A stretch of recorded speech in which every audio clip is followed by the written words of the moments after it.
Kali ini saya akan menjadi hostnya dan di sore hari menjelang malam ini teman-teman kita sudah kehadiran seorang narasumber tamu yang spesial. Saya akan coba perkenalkan dulu untuk memulai obrolan kita di malam hari ini ya. Beliau adalah Pak Erwin Cahyono Selamat sore ya. menjelang malam Dan audiens. Pak Erwin Cahyono ini teman-teman adalah lulusan S1 Ekonomi Universitas Jambi ya. Dan juga lulusan S2 Magister Hukum Universitas Batanghari. Karirnya dimulai dari seorang pelaksana PNS tahun 1998 sampai dengan tahun 2013. Dan perjalanan karirnya begitu panjang ya.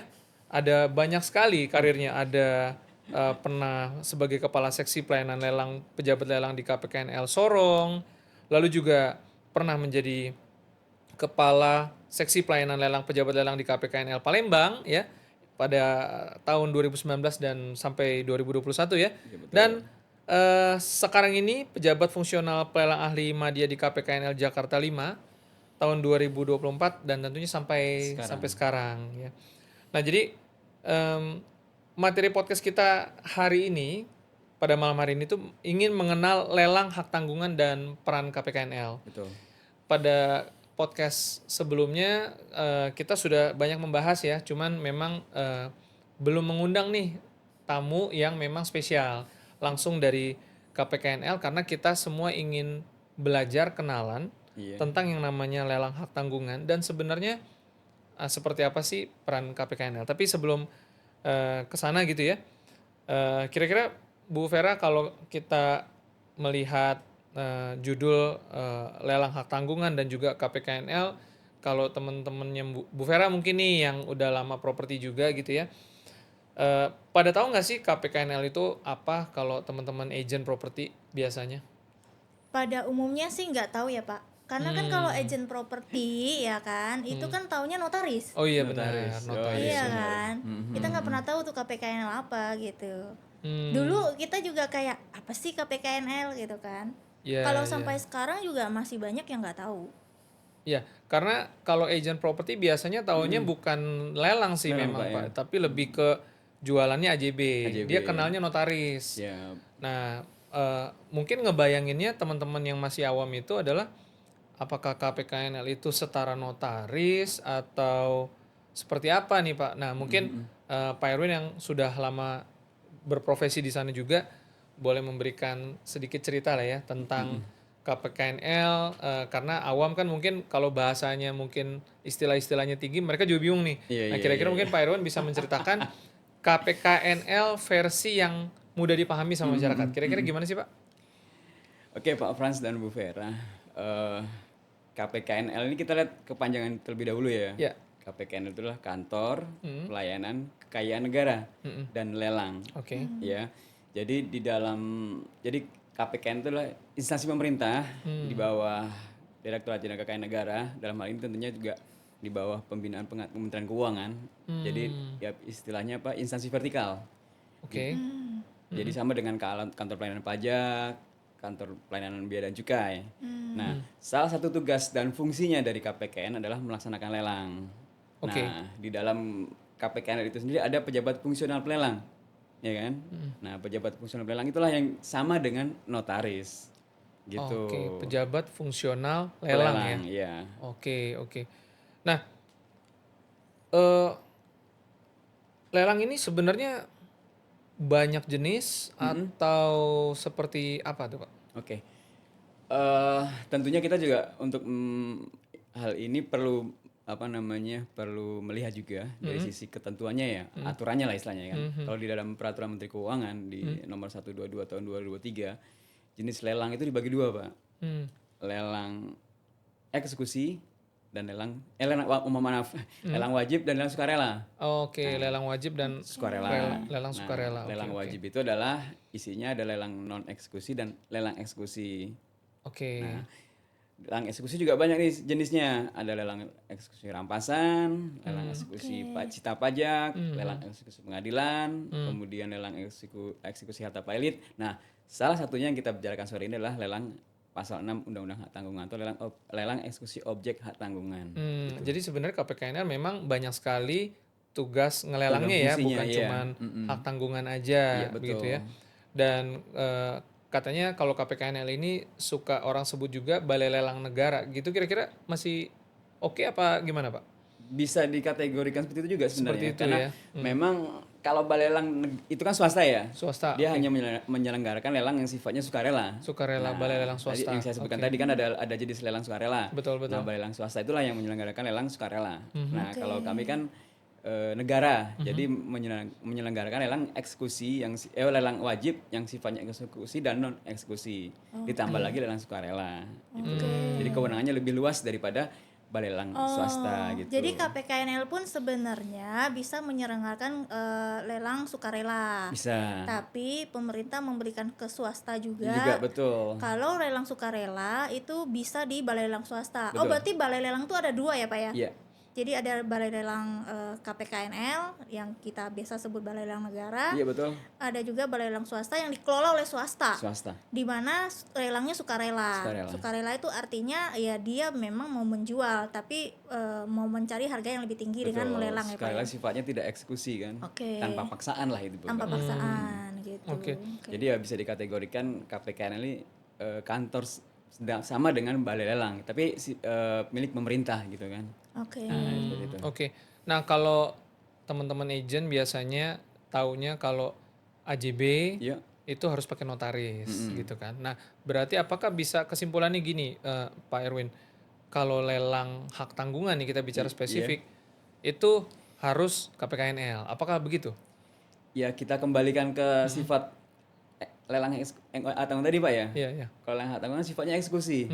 Nah sementara eksekusi itu masih secara sesuai ketentuan di undang-undang peraturannya itu masih diselenggarakan oleh pemerintah. Dalam hal wajib ini, lah ya. Wajib. Dalam hal ini Oke. diwakili oleh KPKNL. KPKNL. Oke, Oke. oke.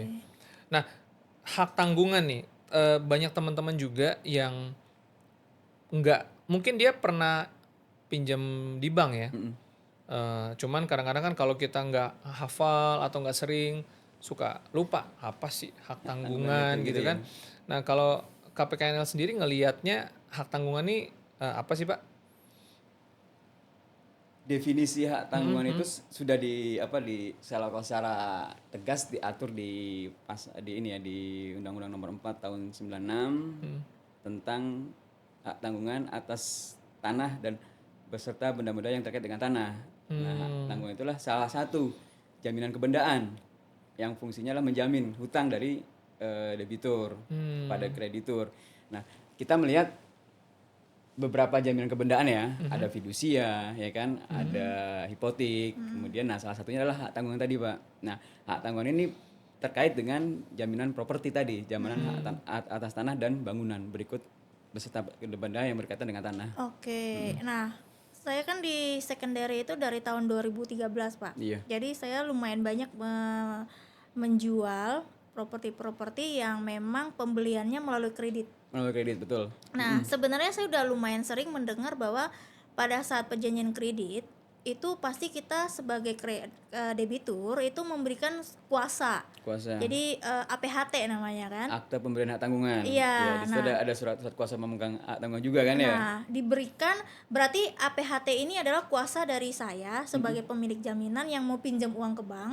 Kemudian saya berikan kuasa kepada notaris bank begitu ya atau kepada perbankan untuk melakukan pemasangan hak tanggungan itu sebagai jaminan pelunasan utang. Betul. Nah, ketika itu terpasang, Pak, apa sih hak dan kewajibannya saya gitu sebagai debitur, Pak? Kalau hak dan kewajibannya kan sudah tertuang biasanya di dalam APHT ya Bu ya. Di dalam sebelum APHT kan ada PK ya. PK, Nah, di dalam PK perjanjian itu di situ kredit ya. ada klausul-klausul perjanjian apa aja, hak dan kewajiban apa yang dapat diberikan oleh bank kepada debitur gitu kan. Kalau debitur tentunya menerima pinjaman dari Pinjaman, ya. menerima pinjaman atas jaminan yang diberikan kepada bank. Oke. Berarti kalau ya kita mensimulasikan ada orang yang memang butuh kredit dari bank, Iya. datang ke bank pinjam dengan mungkin banyak jenis kredit bank itu sendiri ya, kan bawa agunan nih, Iya betul. agunan yang kemudian nanti dipasangkan hak tanggungan, Hak gitu ya. tanggungan. Nah, itu berarti bisa dibilang udah rumusnya begitu, Pak ya. Maksudnya ya hak tanggungan ini ibarat kata untuk kalau sampai kan ya. Kalau sampai terjadi uang prestasi. Nah, itu Berprestasi. memang secara undang-undang, secara regulasi ya memang harus begitu, harus ada agunan, harus ada hak tanggungan. Nah, kira-kira supaya apa? Apakah supaya krediturnya ini merasa aman atau bagaimana sih? Gitu, Pak. Ya itu tadi dijelaskan oleh Pak Frans juga sih. Jadi memang di sini kan untuk menjamin kepastian hukum dan menjamin kepastian para pihak ya, salah satunya kreditur. Jadi dalam perjanjian dalam hukum meminjam-minjam itu kan ada bank, ada debitur. Nah, untuk supaya kedua belah pihak ini saling menguntungkan, saling memberi kepastian, nah tentunya ada jaminan. Nah, salah satunya adalah jaminan hak kebendaan, hak tanggungan tadi, Pak. Nah, tujuannya untuk sama-sama menjamin nih, si bank yakin memberikan Pinjaman. pinjamannya, si debitur juga bisa meyakinkan ke banknya nih loh, saya punya jaminan ini untuk menutup hutang saya jika kalau saja saya tidak mampu membayar atau gagal bayar dalam penjaminan dalam kredit ini gitu kan ya. Oke. Berarti sebenarnya haknya si kreditur, haknya si debitur sebenarnya juga diatur di undang-undang, Pak ya. Ya, Yang dalam hal ini difasi- di Undang-Undang Nomor 4 Tahun 96. Betul, betul. Jadi artinya ya kalau memang terjadinya lelang, hak tanggungan, itu sudah boleh nggak kalau saya sebutnya itu adalah amanah undang-undang, Pak? Betul sama sekali. Hmm. Betul sangat. Oke, berarti gini Pak, kalau kita boleh ambil kesimpulan sesi ini, kalau saya sebagai debitur, bila mana pembayaran saya, cicilan saya sesuai dengan perjanjian kredit itu berjalan lancar, maka pihak kreditur atau perbankan ini tidak boleh melelang aset saya dong, karena saya bayarnya kan lancar kan. Betul, kalau lancar Nah, nggak ada masalah tuh tentunya. nggak ada Oke, masalah. oke. Tapi kalau saya macet, Iya. maka timbullah itu ya hak untuk melakukan penjualan aset melalui lelang jaminan itu ya Pak ya. Ya, dan itu pun tidak serta-merta. Oke. Karena di sini ada ketentuan yang memberikan kewenangan kepada kreditur untuk memberikan satu surat peringatan, ya kan, kepada debitur. Dua diperingatin dalam jangka waktu tertentu tidak ada penyelesaian, bank juga bisa dalam kolektoral ya, misalnya sampai ke dengan macet, disitulah baru kewenangan bank timbul. Oke. Hal ini diatur juga di Undang-Undang Nomor 4 tadi, di pasal 6 tentunya, pemegang hak tanggungan pertama dapat melaksanakan kewenangannya untuk menjual Jaminan tersebut jaminan ya Pak. tersebut. Untuk melunasi sisa Sisa hutangnya, utang. betul. Oke. Jadi gini Pak, kalau di notaris itu kan bila mana penjual mau jual dan pembeli mau beli, oke, kita sepakati, kita ke notaris bersama-sama, kita tentukan satu tanggal, kita urus administrasinya, kita transaksi. Produknya kan akte jual beli. Akte jual beli. Didaftarkan di BPN untuk balik nama, Balik nama. gitu kan. Kalau misalnya lelang tadi terjadi wan prestasi, berarti kreditur ini kan pihak penjual, ya Betul, kan? ya, Dia pihak berarti mendaftarkan penjualan itu melalui mekanisme yang tadi ya, SOP lelang Betul, itu kan. sesuai dengan PMK 122 tadi kan. Iya, kayak pemberitahuan, Pemberitahuan. ya kan, mau SP 123 seperti itu kan. Kemudian didaftarkan ke KPKNL di mana aset itu berada berarti Pak ya. Betul. Ya misalnya asetnya ada di Jakarta, berarti KPKN Jakarta lah yang berhak melakukan penjualan lelang Iya, tersebut. secara umum seperti itu, Bu. Oke, berarti setiap wilayah ada sebenarnya kantor KPKNL ya Pak ya? KPKNL di seluruh Indonesia. Oh, seluruh Indonesia ada ya. Ada. Loh. Oke. Nah, Pak, kan kita tadi ada kata eksekusi hak tanggungan, Pak Erwin ya. Eksekusi ini itu sebenarnya ya dalam realita di lapangannya seringkali kan memang masih ada aset-aset yang memang masih mungkin dihuni, digunakan gitu ya. Yang mungkin dia belum siap mungkin nih Siap untuk dijual. keluar, untuk Iya. pindah gitu. Nah, berarti eksekusi hak tanggungan ini itu sebenarnya juga menjamin si pemenang lelang nggak sih Pak, bahwa ya kalau dia menang lelang, ya dia punya hak nih untuk mengeksekusi seperti itu, definisinya atau bagaimana tuh Pak? Iya, betul. Karena di sini kan pemenang lelang atau pembeli lelang itulah pembeli yang beritikat baik, sehingga dilindungi oleh undang-undang. Nah, pembeli yang itikat baik inilah kategorinya dia membeli kepada negara, kepada kita, kepada KPKNL gitu kan. Yang memang kalaupun misalnya ada itu dihuni ataupun masih berpenghuni ataupun dikuasai oleh pihak ketiga, ya itu tentunya juga ada mekanisme tersendiri Ada lah mekanismenya, untuk melakukan istilahnya pengosongan ya. Pengosongan, Nah, betul. itu dia. Betul. Tapi kalau lebih baik sih ya win-win solusi kan, ketika apa namanya, tapi prinsipnya siapa sih yang orang yang rela jika Iya, iya, iya. tanahnya dilelang gitu Iya, kan, iya, tanahnya iya, dijual. iya. Tapi Iya. kalau sebenarnya sih di awal debitur ini melakukan peminjaman Perjanjian, kan betul. sudah tunduk pada perjanjiannya kan. Betul, Nah, sebenarnya juga secara hukum pun juga debitur menyadari lah gitu kan, Iya, betul. konsekuensi dari peminjaman Konsekuensi. uang ini kepada bank gitu kan, bahwa jika Betul. nanti gagal bayar tentunya yang jadi jaminan tadi akan dilelang gitu kan. Nah, tentunya itu harus dipahami juga oleh debitur bahwa dia juga harus secara apa ya, secara normatif juga, positifnya, hukum positif juga harus ngerti, oh Ngerti ini ya. konsekuensinya. Iya. Nah, ketika kemudian jatuh pada laku terjual lelang, nah inilah yang jadi terkadang menjadi apa ya, sedikit Drama. polemik ya. Iya, iya, iya. Jadi si pembeli tidak dapat menguasai objeknya karena ada debitur yang masih menghuni rumah tersebut Iya, atau bangunan tersebut. Iya. Nah, ada selain melalui eksekusi pengosongan, ya tadi ada jalan kekeluargaan. Betul, betul, Itu aja betul. sih. Sukarela ya. Sukarela.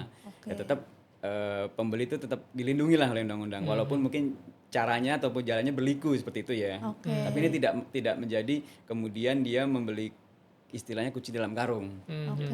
Gitu, Bu. Oke, mungkin saya mau tanya sedikit Pak gini, karena saya di secondary gitu ya, karena gini, kalau kita melakukan akte jual beli, produknya kan akte jual beli, Betul. kalaupun terhuni ada mungkin bikin surat pernyataan pengosongan di notaris kayak gitu kan. Nah, kalau KPKNL itu produknya apa sih Pak? Sebenarnya sama dengan notaris ya. Heeh. Kalau notaris timbulnya AJB, Iya. sebuah akte ya, Iya. akte otentik kan. Iya. Sama dengan pejabat lelang di KPKNL.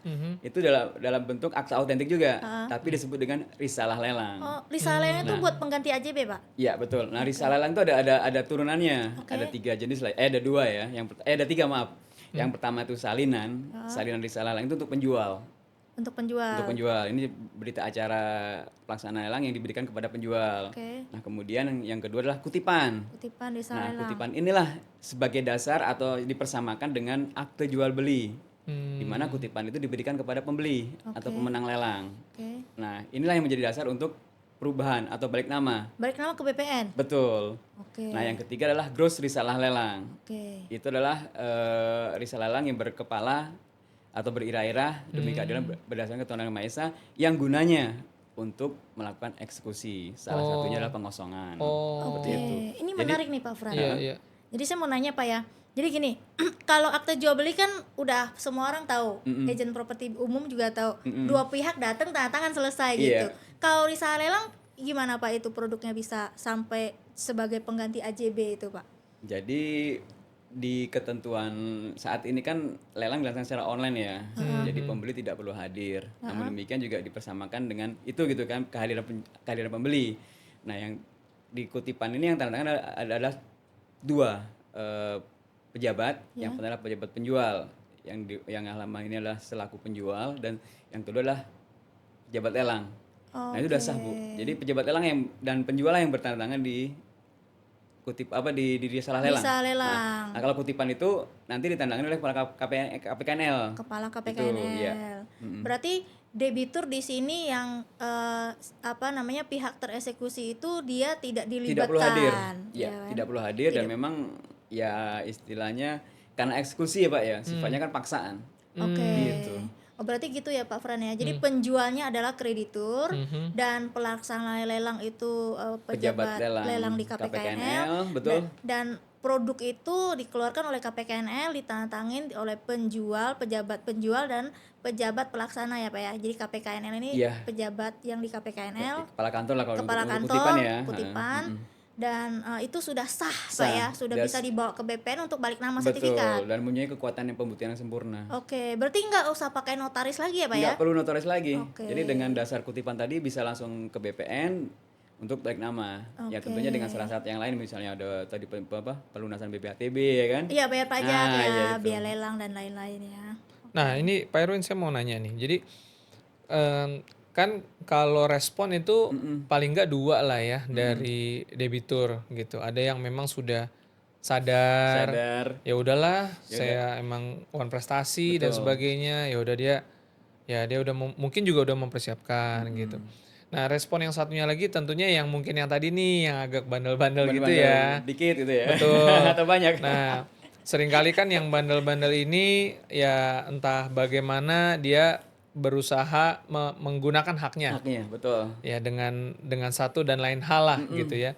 Nah, saya pengen tahu bagaimana biasanya KPKNL menyikapi respon-respon yang bandel-bandel ini nih, baik secara formal maupun secara informal. Biasanya respon KPKNL atau apa yang KPKNL lakukan ketika ada ya yang bandel-bandel tadi ini nih. Biasanya gimana secara formal maupun informal, Pak? Ya, baik Pak Frans. Kalau berbicara tentang respon ya, tentunya kan ada yang positif, negatif. Betul. Nah, yang negatif ini kan dia merasa ada hak-haknya yang diambil atau dikurangi atau dizolimi lah istilahnya. Iya, Nah, biasanya gitu ya, biasanya. tentunya kan negara pun menjamin Mhm. warga negara untuk melakukan upaya hukum gitu kan. Betul. Upaya hukum bahwa untuk mencari istilahnya keadilan. Betul. Nah, tentunya kami juga tidak abai terhadap hal itu. Ya, tentunya kami juga menjelaskan kepada debitur bahwa konsekuensinya seperti apa. Nah, tentunya kalau dia melakukan perlawanan secara hukum, ya tentunya kami menghadapi juga. Dan memang sering kami menjadi para prinsipal, para pihak tergugat Ya. dalam pelaksanaan lelang ini tentu gitu kan. Ya. Nah, jadi ya tentunya kami juga secara hukum, secara normatif juga menghadapi seperti itu. Tapi secara informal pun kami juga terkadang menghadapi debitur yang datang ke kantor marah-marah ya kan. Kemudian dengan nada sedikit tinggi gitu kan, yang merasa terzolimi, merasa teraniaya bahwa ini harta satu-satunya katakanlah atau harta miliknya kok kenapa dilelang. Nah, tentunya kami juga menjelaskan dengan lebih humanis tentunya. Loh, kan di dalam awal perjanjian kredit di dalam penandatanganan itu kan Ibu sudah tunduk kepada perjanjian sehingga juga seharusnya Ibu juga harus mengerti dengan konsekuensi ini, kondisi seperti ini gitu kan. Itu sih. Jadi secara informal ya kami berbicara secara informal kami menghadapi dengan memberikan sedikit gambaran lah gitu kan mengenai proses ini. Nah, kemudian kalau secara formal ya kami menjawab setiap keberatan lah jatuhnya. Banyak tuh surat-surat keberatan pelaksanaan lelang ke KPKNL. Ya kami jawab dengan sesuai ketentuan. Gitu kan. Gitu. Ya, sebenarnya ada satu lagi Bu Vera dan Pak Erwin ya. Jadi mengenai administrasinya nih. Kan maksudnya gini, karena mungkin banyak juga yang di luar sana belum pernah ikut lelang dan sebagainya, termasuk juga mungkin debitur. Betul. Sehingga responnya juga bervariasi gitu ya. Mungkin ada yang berpikir bahwa oh lelang segampang itu gitu. Nah, padahal saya yakin dari pihak KPKNL juga ketika mau melelang sesuatu kan nggak sembarangan ya. Betul. Nah, mungkin bisa diceritakan sedikit Pak Erwin bahwa untuk menjalankan suatu berkas lelang itu nggak segampang orang datang, ayo deh lelang aja, yuk lelang yuk gitu kan. Seperti apa sih gitu supaya kita teman-teman Prop Tugu Api juga paham KPKNL nih menjalankan fungsinya nih sebenarnya nih baru memang itu sah untuk dilelang sehingga ya kalau diperbantahkan ya mungkin bisa dipertanggungjawabkan kan sudah dijalankan. Seperti apa Pak? Iya, ya seperti yang saya sampaikan di awal itu kan ada peraturan Menteri Keuangan yang mengatur tentang petunjuk pelaksanaan lelang dan kami juga tidak lepas dari situ Pak. Betul. Jadi di dalam pelaksanaan lelang hak tanggungan ini ada 3 tahapan tentunya pralelang, pelaksanaan lelang dan pasca lelang. Nah pada saat proses permohonan dari perbankan atau dari penjual, di situ kan ada dokumen persyaratan lelang yang harus dipenuhi. Nah, disinilah tugas kami untuk menyeleksi atau melakukan verifikasi terhadap berkas-berkas yang masuk. Nah, kalau berkas itu kurang ataupun tidak sesuai dengan dokumen persyaratan lelang yang ditetapkan, yang ditentukan oleh peraturan, ya tentunya kami tolak, gitu kan. Nah, kami juga tidak mau salah melangkah kan, tidak mau asal menjalankan dengan ketentuan tadi, dengan memperhatikan dokumen persyaratan lelang yang sudah terpenuhi, baru kami menetapkan lelangnya. Jadi tidak serta-merta bank datang dengan membawa berkas yang istilahnya asal berkas ya gitu kan ya tidak, tapi kami juga memperhatikan koridor, memperhatikan ketentuan yang ada Dokumen-dokumen apa yang dipersyaratkan itulah yang jadi acuan kami. Jadi dasar kami untuk itu menjadi penetapan lelang atau tidak, gitu Pak. Oke. Ada satu lagi nih Pak. Jadi ini dari sisi pembeli lelang Pak. Jadi karena literasi tentang lelang di masyarakat kita kan juga memang mungkin masih belum maksimal ya. Iya. Nah, kadang-kadang kita ketemu yang memang ada kekhawatiran, ada kecemasan dalam membeli lelang. Nah, tadi Pak Erwin sudah cerita tuh mengenai pihak beretikat baik, Iya, kurang pembeli lebih yang gitu ya, beretikat pembeli baik. yang beretikat baik ya. Nah, cuman mungkin Pak Erwin boleh diperdalam sedikit lagi bahwa apa sih yang sebenarnya harus eh, seorang calon pembeli dalam menempatkan dirinya mungkin secara psikologis gitu ya, ketika dia mau beli lelang dan dia mungkin membayangkan nanti kalau saya menang, kadang-kadang mungkin saya takut begini, takut begitu gitu ya. Sehingga timbul kesan seolah-olah beli lelang itu bukan sesuatu yang padahal kalau sudah ngerti kan kita tahu ya, Iya. ini tuh ya negara hadir, Negara hari betul. payung hukum jelas. Jelas. Nah, cuman mungkin karena memang nggak tersampaikan. Nah, kalau Pak Erwin dengan segala pengalaman selama ini ketemu banyak calon pembeli atau pemenang lelang juga gitu ya, atau mungkin ada yang baru juga gitu. Iya. Nah, kira-kira ada nggak sih pesan-pesan Pak Erwin gitu ya untuk para calon pembeli lelang, bagaimana dia sebaiknya menempatkan psikologinya ketika mau beli lelang? Apakah memang perlu takut lepas dari penanganan prosedur pengosongan dan sebagainya ya, Iya. tapi supaya dia bisa melihat oh gitu toh, oh jadi saya gitu ya kalau menang lelang dan sebagainya. Nah, kira-kira gimana Pak Erwin? Gimana ya? Kalau saya sih lebih cenderung kepada informasi. Jadi sebanyak mungkin digali informasi terkait objek yang akan dilelang. Kan di situ kan ada PIC biasanya ya. BIC betul. Ada PIC yang bisa memberikan memberikan informasi seluas-luasnya, sebanyak-banyaknya sehingga kita bisa mengetahui objek lelang yang memang yang akan kita beli nih. Apakah berpenghuni atau tidak. Kan ada pembeli yang memang berani taking risk gitu kan, berani ngambil resiko. Ya sudah, berarti dia tidak peduli, bukan tidak peduli ya, tapi dia Berani. dengan adanya resiko pengosongan dia Dia sudah siap. membeli lelang gitu kan. Tapi ada juga yang pembeli yang Kurang siap. siap mengambil resiko. Ya sudah, berarti kita harus bisa memilih. Gitu kan, karena pembeli juga ada yang end user betul. yang dia dimiliki langsung dan tidak dijual, ada juga yang sifatnya investasi, dia membeli untuk dijual kembali. Iya, Tentunya kita juga harus bisa menempatkan diri lah gitu kan. Betul. Apa sih mau kita cari gitu kan. Jadi kalau misalnya berpenghuni ya tentunya kita udah siap nih untuk biaya yang lain-lain seperti biaya pengosongan. Tapi yang pasti pembeli yang beretikat baik dari lelang itu dilindungi undang-undang, sehingga walaupun dengan upaya-upaya yang mungkin bisa memakan waktu, tentunya pasti ada ya, karena memang sifatnya juga eksekusi kan. Betul. Tapi tetap pada gilirannya nanti, mohon maaf jika memang harus berperkara di peradilan, tentunya juga hampir dikatakan karena dia memenuhi ketentuan dan pelaksanaan lelangnya pun sudah dijamin oleh negara. Betul.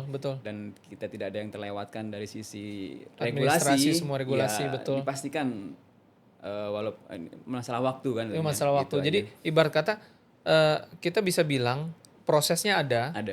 Tapi sebenarnya ya kita ini kan beli secara benar.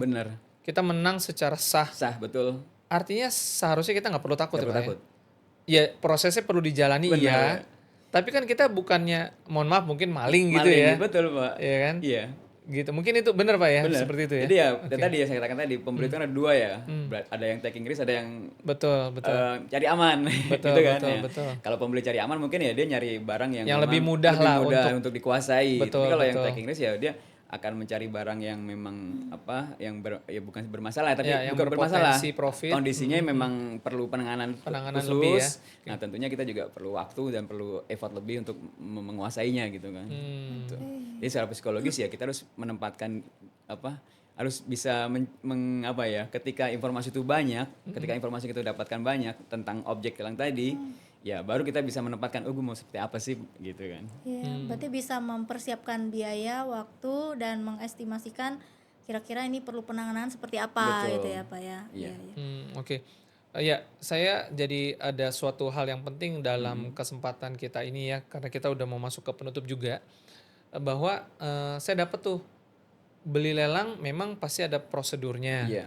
ada prosesnya, tentu ada potensi keuntungannya. Betul. Nah, tapi satu hal yang perlu kita pahami bersama sebagai calon pembeli lelang, calon pemenang lelang juga adalah kita punya itikat baik tadi ya. Nah, iya, Dan baik. itikat baik itu bahkan tertulis di undang-undang. Iya, Sehingga kita boleh merasa ringan lah. betul. Meskipun memang ada proses yang harus dijalani. Dijalankan. Karena kita membelinya dengan benar. Kita nggak perlu takut dipersalahkan. Gitu kan iya. Pak ya. Betul, iya. Nah ini menarik dan tentunya ya teman-teman yang memang menonton podcast ini ya Prof Teguhapi juga pasti akan bantuin juga sebenarnya Iya. untuk menjalani setiap prosesnya, itu poinnya. Dan yang terpenting itu tadi, kita nggak perlu takut karena kita belinya juga di pasar yang terang juga Iya. gitu loh, bukan black market Bukan ibaratnya. black market, bukan di pasar gelap kan? Betul, betul. Tinggal jalani prosesnya, Iya. ada waktunya, tapi juga ada keuntungannya Keuntungannya, pastinya. betul. Iya. Oke. Karena kan kadang-kadang gini Pak Fran, ada yang merasa, aduh saya nggak mau menjolimi orang deh gitu. Saya beli properti orang, saya beli lelang ini kan karena debiturnya tereksekusi gitu loh. Udah jatuh tertimpa tangga gitu Iya, kan ya Pak seperti Erwin itu. ya, kadang-kadang gitu kan.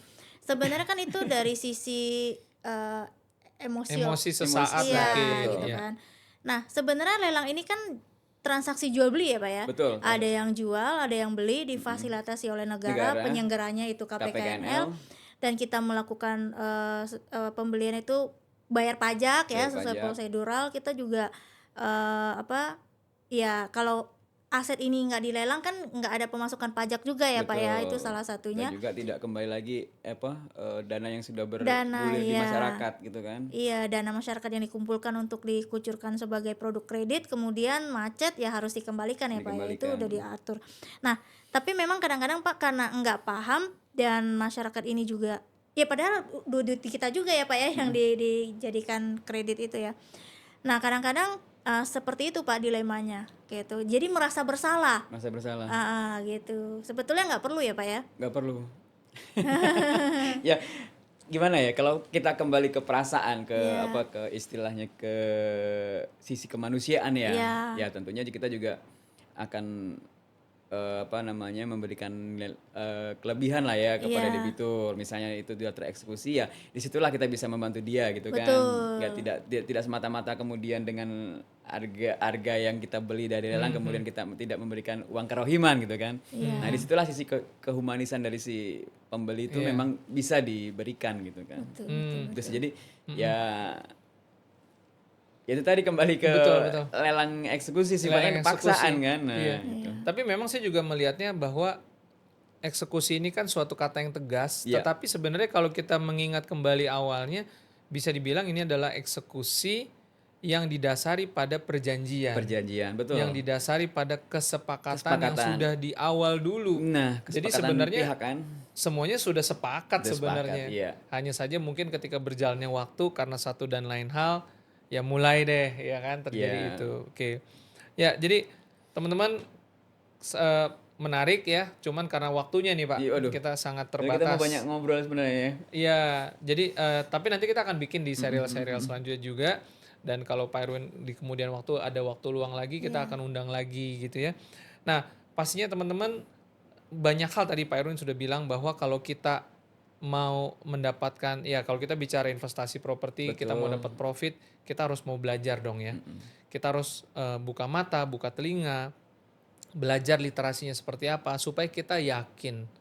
Yakin bukan karena katanya saja, Betul. tetapi karena faktanya, Faktanya, karena datanya. datanya. Nah, keyakinan yang lahir dari pengetahuan itu akan menciptakan kekuatan untuk take action, Take action. ya kan? Karena kalau kita cuman pelajari ya mungkin kuliah gitu ya. Nah, kita harus take action supaya dari pengetahuan itu, ya kan?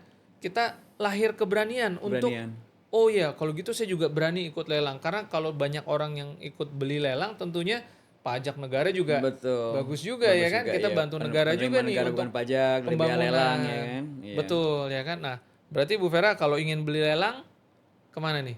ke KPKNL aja. Aku jadi saya yang jawab ya. Harusnya Bu Vera yang menjawab ya.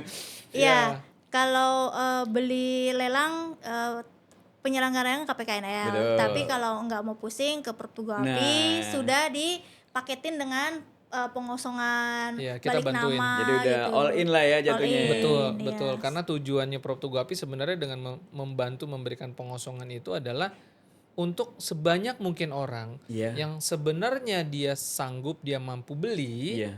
dia tidak khawatir akan prosesnya yang mungkin dia harus lakukan sendiri. Betul. Nah, ini mempermudah. Ya. Tentunya dengan sudut pandang seperti itu, Prop Tugu Api juga rekannya KPKNL nih. Iya, Untuk mitra. memperbanyak transaksinya KPKNL, ya kan? Membantu perbankan dalam recovery kredit, Recovery kredit. sehingga yang tadinya kredit macet menjadi recovery kembali untuk disalurkan kembali kepada masyarakat dalam bentuk kredit yang selanjutnya. Iya. Ini menjadi satu perputaran yang positif ya. Positif banget. Kalau teman-teman semua tentunya sudah paham, sudah mengerti, dan tentunya harus action. Oke, baik. Satu lagi nih Pak. Jadi dalam lelang itu ada tagline. Lelang itu pasti prosesnya, bagus harganya. Wes. Wih, iya benar. Kalau teman-teman Prop Tugu Api ini mau investasi di properti ya, biasanya investasi itu kan pasti mau carinya yang murah kan, beli murah jual mahal kan gitu kan. Nah kalau di lelang itu udah pasti murah.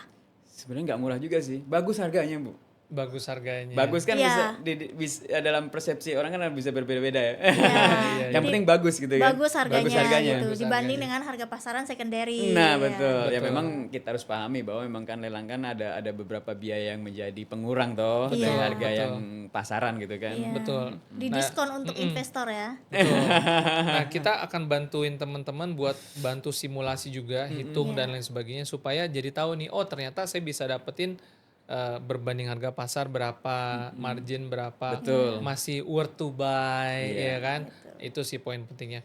Baik, Pak Erwin, Siap Pak terima Frans. kasih banyak. Vera. Iya kan, Bu Vera dan teman-teman semua, kita akan ketemu lagi di episode-episode lainnya di podcast yang ada di Prop Tugu Api. Terima kasih, selamat malam, bye-bye.